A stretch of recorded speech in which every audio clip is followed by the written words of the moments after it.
Hello there. Welcome to Beach Cemetery Nature Preserve. Beach Cemetery is owned by Natural Land Institute. My name is Zach Grycan. I work for Natural Land Institute and I help manage this property. NLI acquired the property in 1972.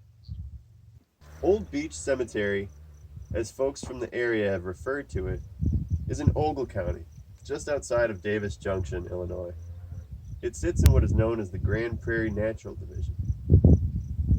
In the 1990s, a small amount of land was added to the cemetery prairie to act as a buffer or protective strip that would insulate the prairie from pesticide drift from the surrounding agriculture. There are less than 30 of these pioneer cemeteries across the state of Illinois, accounting for just shy of 50 acres. Prior to white settlement, Illinois was once home to 22 million acres of prairie.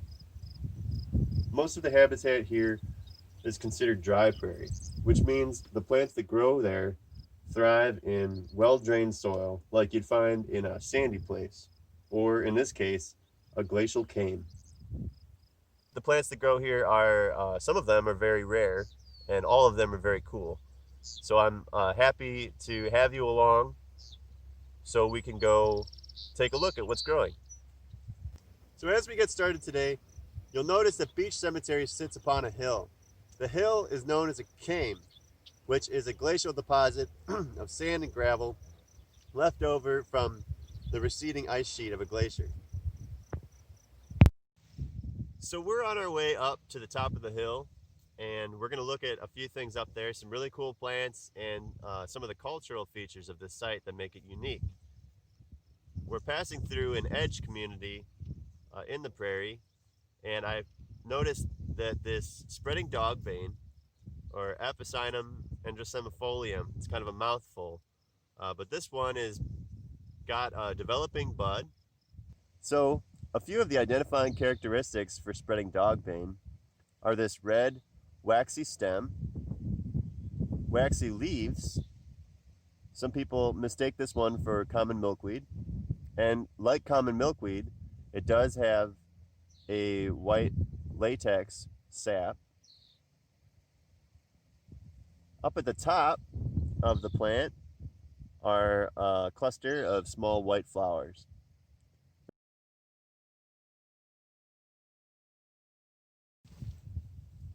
So people were buried here as early as the 1830s. Big Mound Road, which is on the south side of this site that runs east to west, was a wagon trail, and the Beach family bought the land, this piece and 240 acres, back in the 1870s.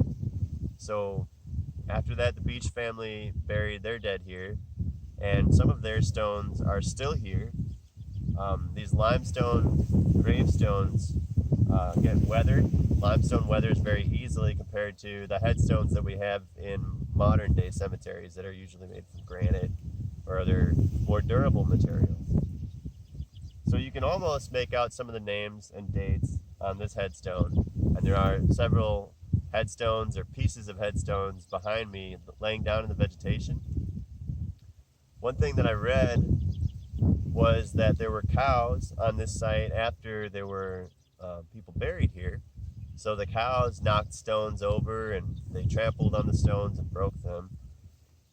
And another interesting thing that I read when researching kind of the history of this site was that some of the stones were even removed from site and used as door stones on some of the homes and barns in the area.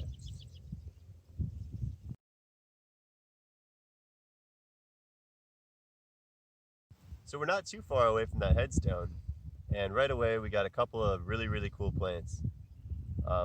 Again, we're at the top of the hill, and we have this pink bloom here, which is Prairie Phlox, and we have this grass here, which is commonly known as needlegrass.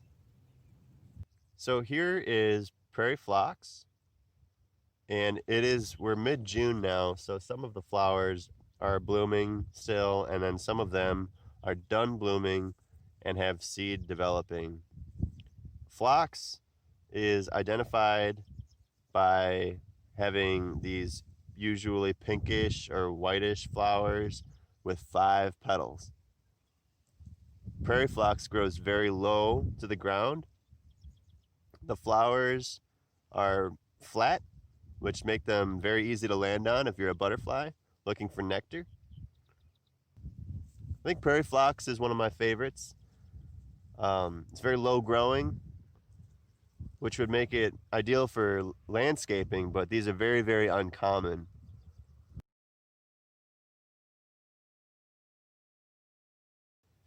So this is needlegrass.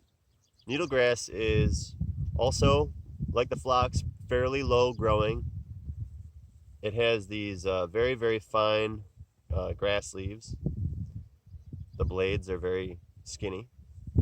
And it also blooms fairly early. Grasses bloom too. You just usually can't, their flowers aren't as showy. So you can see, I'll drag it down here a little bit and use my hat to show you the developing seeds.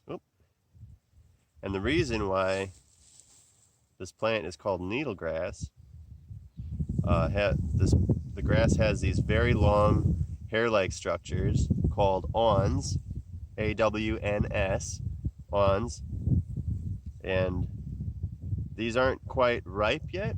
They're not quite ready to fall off and reseed themselves, but if you would pluck one, the reason why needlegrass gets its name is that this is the seed, and the long hair-like structure on the seed is called an awn. Grasses have these hair-like structures called awns, and the end of the actual seed is very, very sharp.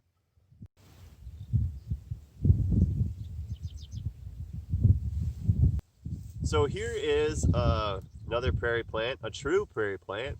It's called lead plant. Lead plant is actually a shrub. It's a prairie shrub. So looking closer at the lead plant, you can really see that woody stem, because it's a shrub.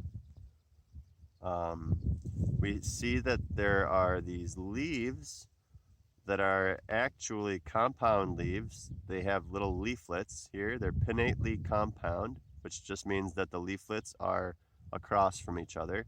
It's in the legume family, and legumes have that characteristic.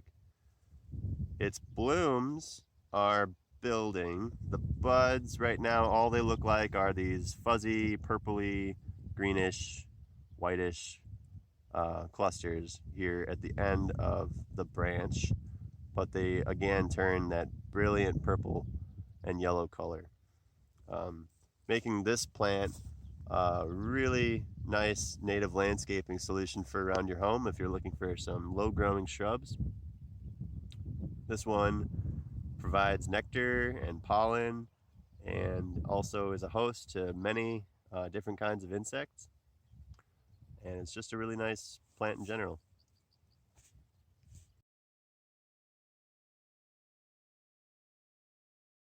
We are standing amongst a bunch of blooming pale purple coneflowers, and they're these purplish pinkish inflorescences that we can get a closer look at. They're really putting on quite a show.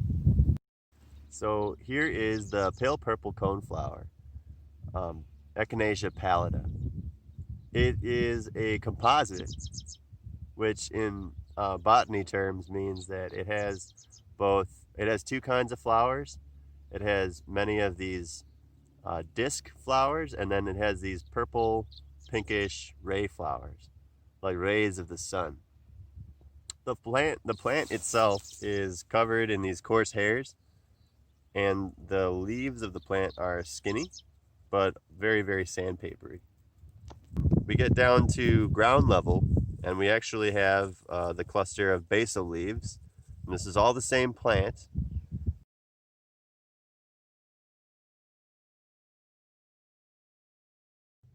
So down below here, we have a plant that's not quite blooming yet, but once it does, it'll be quite a show for sure. So come back out here in a couple weeks to see this guy blooming. This is rough blazing star, or Liatris aspera. And it should be said that the blazing stars, there's a couple of them that occur in prairies in the state of Illinois. And these guys are always covered in all kinds of butterflies. And they really are quite a show once they get going.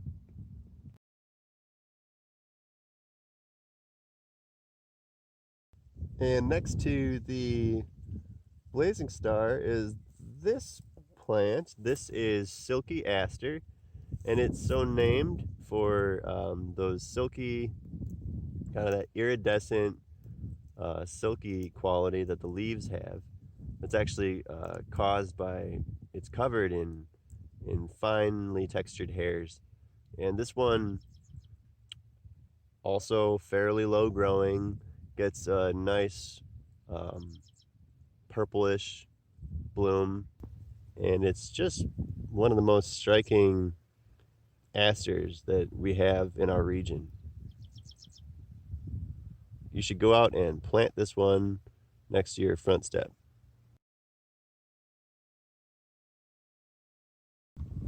Oh, look at this.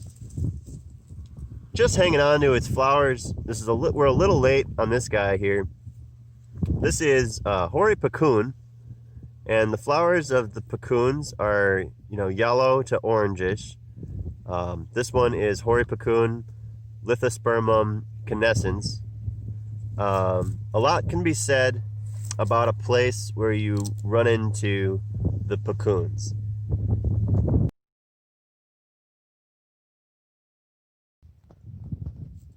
If there's any wildflower at Beach Cemetery Prairie that really knocks it out of the park as far as both the beauty and sheer quantity, it's definitely got to be the shooting star.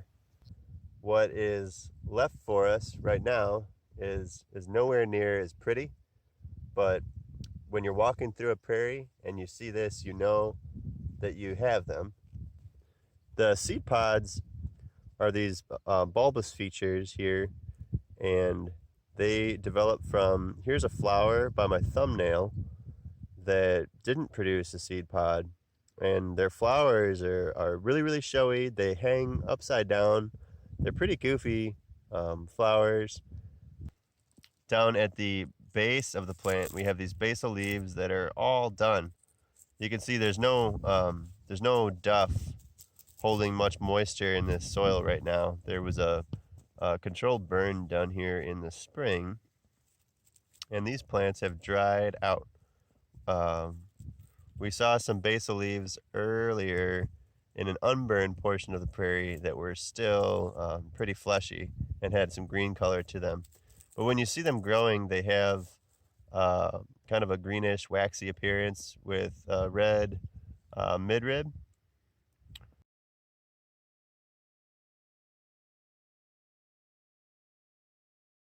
So here in front of us, there's a kind of an assemblage of a lot of the plants that we've seen already. A couple of new ones. The Echinacea is hanging out here. The lead plant is saying hello. Here's the shooting star with its developing seed pods. A new one is the flowering spurge. Flowering spurge, Euphorbia corollata. Flowering spurge has a milky latex when you break the stem or leaf, and you can see it really kind of coming out there. And it gets a bloom of small white flowers a little bit later in the season that are on small stalks. And going even further, and kind of a look-alike almost to the flowering spurge, is the Comandra, the bastard Toadflax. Kind of an unfortunate common name. Get some of that grass out of the way. But this one in particular, in my hand, the Comandra umbellata, it's a hemiparasite, which means that it gets some of its energy from other plants. It's green, so it's photosynthesizing and producing its own food, but it's also using its roots to kind of work its way into, in particular, the grasses, and getting some energy off of the roots of grasses and maybe some other plants as well. But in doing so, these plants, the hemiparasites, including Comandra here, but on other sites, wood betony or yellow false foxglove in oak savannas. It's serving to stunt the overall height of all the other vegetation, so many other species of plants can grow up, produce their flowers, and set their seed and grow here. It's almost like a keystone species.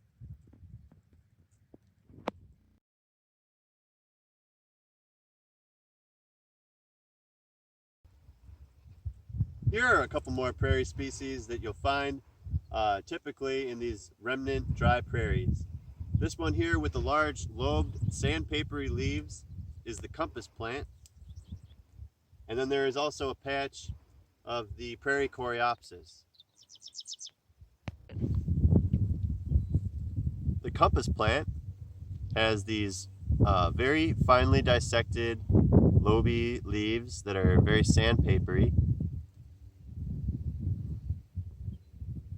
And it gets its name, compass plant, because supposedly it orients itself according to the sun, north to south. This one's sort of behaving, but you'll notice that other leaves are kind of all whichever direction.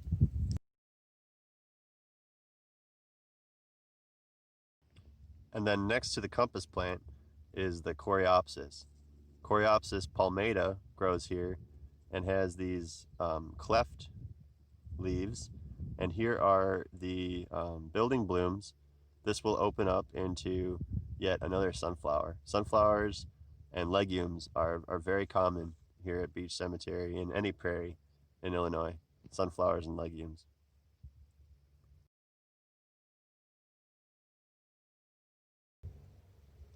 Here's a prairie grass found in remnants most frequently, not very often in restorations. These are the panic grasses in the genus Dodecatheon. Panic grasses have these wider leaves. They usually have quite a bit of hair associated with the leaves and their stems. And then they have these tiny ball-like structures. These were their flowers. They're now done blooming and forming seeds.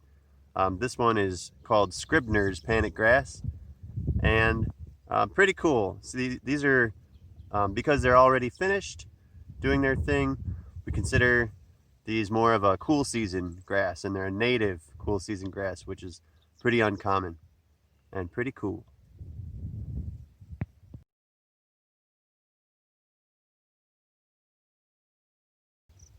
So here we have a plant known as Rattlesnake Master. It's not blooming yet. It will soon, but the main identifying characteristic that we kind of key into this time of year are the leaves, which we can take a closer look at now. So here we're zoomed in to the leaves of the Rattlesnake Master. Its Latin name is Eryngium yuccifolium, and that is from the resemblance to the yucca plant, which occurs a little bit further west. They're sturdy, waxy leaves with these hair-like structures along the margins. We don't have flower yet, but they are quite unique, and they are in a structure that would give them away as being part of the carrot family.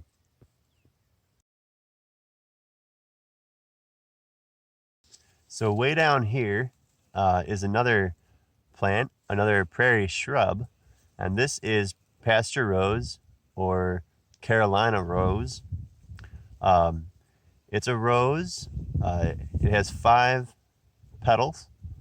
This one is pretty light in color, but they can range from this whitish to more of a deeper pink or magenta color. Yellow center, pink petals, yellow centers, big flowers are native roses. The leaf itself, I'll pluck a leaf here, and the structure at the base of the leaf is called a stipule, and our native roses have stipules that are entire, meaning they're, the margins of the stipule are smooth and there's no frills. The frills would suggest one of our nasty invasive species, the multiflora rose. This Carolina rose has stipules that are entire. So one other identifying characteristic of our roses, our native roses, is that they don't really have really big thorns. Instead, they have these thorn-like prickles that are all up and down the stem. And even on last year's stem, or this stalk that was broken, some of those prickles are still kind of apparent. If you're out here in the prairie, it's always important to try to find time to lean over and smell the roses.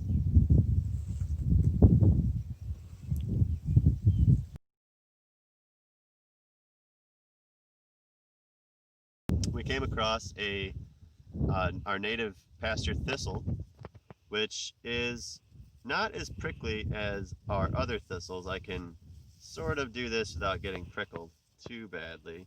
But one identifying characteristic for our native thistles is that they're green on top, and this one is doing it really well, has a nice white underside to that leaf. Our non-native thistles, our problematic invasive species, don't have that characteristic. Native thistles are really nice to have around.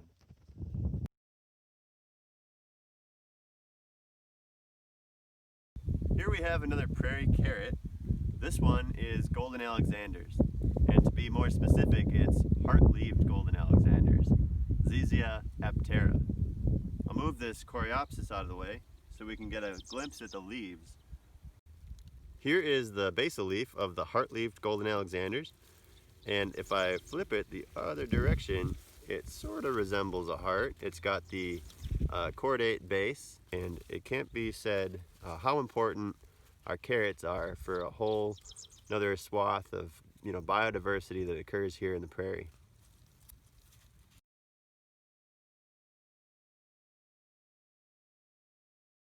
So out here on the perimeter of the site, where fire is a little bit less intense when we do our controlled burns, some of the woody vegetation is able to persist, like this black cherry. Every time I come out here, I notice that on the black cherries, there's always these odd structures, these large tent-like structures from the eastern tent caterpillar, a native insect. So you can see that the caterpillars defoliate the cherries. And that's okay. That means that the cherries are growing up, they're stunted, but they're supporting wildlife. These caterpillars are undoubtedly being consumed by the numerous songbirds that are utilizing the site. You can come closer and take a look at the tent.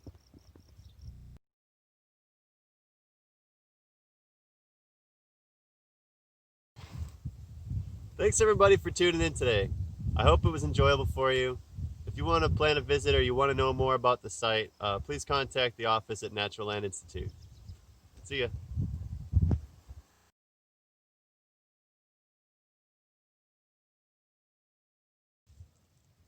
Up here at the top of the hill, one thing that you'll notice... Don't cut now, that was awesome.